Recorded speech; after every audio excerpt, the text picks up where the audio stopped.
నమస్కారం, నేను మీ ప్రసాద్ అలమరాజు. మన పిఎస్ఆర్ యాపిల్ టీవీ ఛానల్కు స్వాగతం.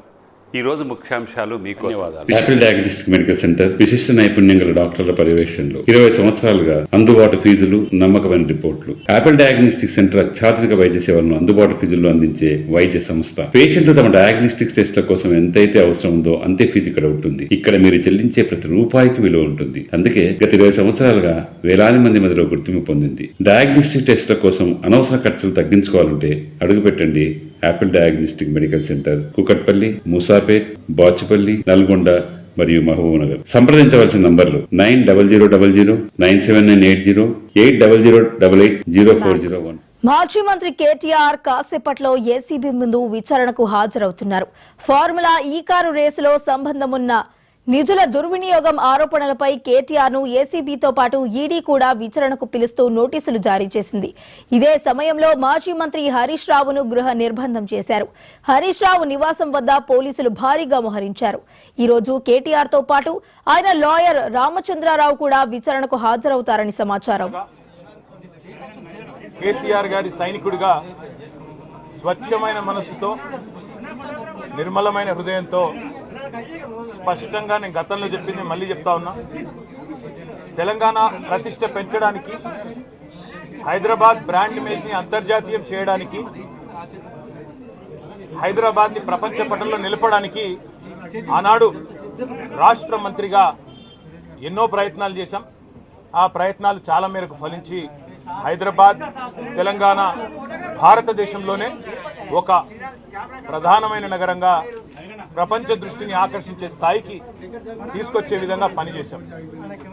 మేము 9.5-10 ఏళ్ల కాలంలో మా ప్రభుత్వం ఉన్నప్పుడు మా బావమరుదులకు 1137 కోట్ల కాంట్రాక్ట్లు చేయలేదు.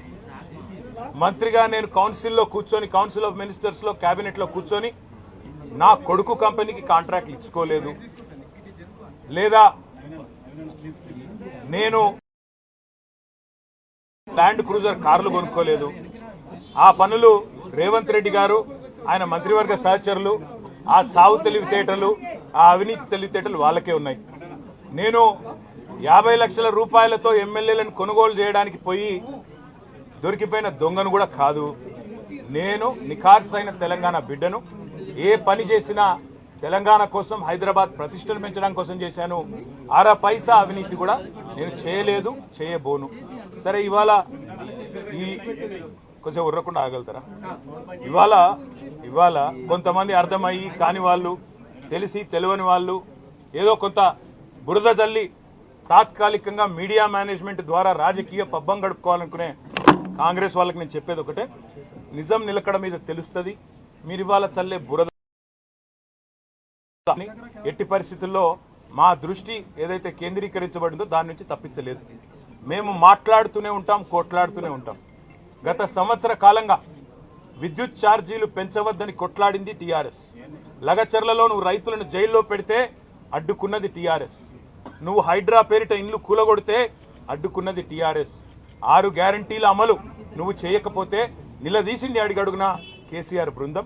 తప్పకుండా మా దృష్టి మేము మళ్ళించాం. నువ్వేదో నా మీద కేసు పెట్టి నన్నేదో చేసి దానివల్ల మా పార్టీ క్యాడర్ను, మా నాయకత్వాన్ని నువ్వు దారి మళ్లింపు, దృష్టి మళ్లింపు దిశగా ప్రయత్నం చేస్తాను అనుకుంటున్నావు రేవంత్ రెడ్డి. అది నీ వల్ల కాదు. ముమ్మాటికి నువ్విచ్చిన 420 హామీలు ప్రశ్నిస్తూనే ఉంటాం. నువ్వు ఎన్ని కేసులు పెట్టినా, ఇది కాదు ఇంకో 100 పెట్టుకో, ఇంకో 1000 పెట్టుకో, ఎదుర్కొంటాం. న్యాయస్థానాల మీద, ఈ దేశంలోని చట్టాల మీద, భారత రాజ్యాంగం మీద మాకు సంపూర్ణమైన గౌరవం, సంపూర్ణమైన విశ్వాసం ఉంది. నువ్వు ఏ ప్రశ్నలన్నా అడుగు, సమాధానం మా కాడ ఉంది. ఎందుకంటే మేము నిజాయితీగా ఉన్నాం. నీలాగా లుచ్చా పనులు చేయలేదు, నీలాగా తుచ్చపు పనులు చేయలేదు, చేయబోము. నిఖార్సైన తెలంగాణ బిడ్డగా, కేసీఆర్ గారి రక్తం పంచుకొని పుట్టిన కేసీఆర్ కొడుకుగా చెప్తా ఉన్నా, తెలంగాణ కోసం అవసరమైతే చస్తాను తప్ప ఎట్టి పరిస్థితుల్లో ఇట్లాంటి లుచ్చగాళ్ళ ముందు మాత్రం తల వంచను. తప్పకుండా కొట్లాడుతూనే ఉంటా, పోరాడుతూనే ఉంటా. తెలంగాణ జయించేదాకా, ఈ కాంగ్రెస్ కబంధ హస్తాల్లోంచి తెలంగాణ బయటకు వచ్చేదాకా కొట్లాడుతూనే ఉంటాను, ప్రతిజ్ఞ చేస్తా ఉన్నా.